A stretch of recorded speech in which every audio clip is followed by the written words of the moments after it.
Hi, வணக்கம். நான் இலா. இந்த காணொளியில பொது மன்னிப்பை பத்தி தான் பார்க்க போறோம். அந்த பொது மன்னிப்புல இன்னைக்கு ஒரு அப்டேட் வந்திருக்கு. எல்லாத்துக்கும் ஒரு பயம் இருந்தது. செப்டம்பர் 1ஆம் தேதி என்னடா அப்டேட் வரப்போகுது?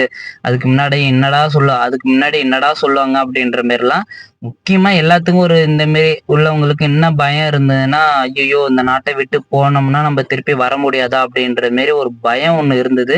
ஆனா இப்ப அந்த பயமே தேவையில்ல உங்களுக்கு. நீங்க தாராளமா இந்த மாரி The people who apply and they want to leave the country, they can come again without any ban, and they can come anytime. உங்களுக்கான எந்த தடையும் கிடையாது அப்படின்ற மாரி தெரிவிச்சிருக்காங்க. அதுபோக உங்க மேல வழக்கு ஏதாச்சும் இருந்தது அப்படின்னா, அது இந்த பொது மன்னிப்புல எடுத்துக் கொள்ளப்படாது அப்படின்ற மாரி தெரிவிச்சிருக்காங்க. உங்க பக்கத்துல நம்ப தமிழ் டைப்பிங் சென்டர் இருக்கு அப்படின்னா, அவங்கள்ட்ட ஃபுல் டீட்டெயில கேட்டு தெரிஞ்சுக்கிட்டு, அதுக்கு பிறகு அமீர் சென்டர்ல போய் நீங்க பதிவு செய்து கொள்ளுங்கள். நன்றி.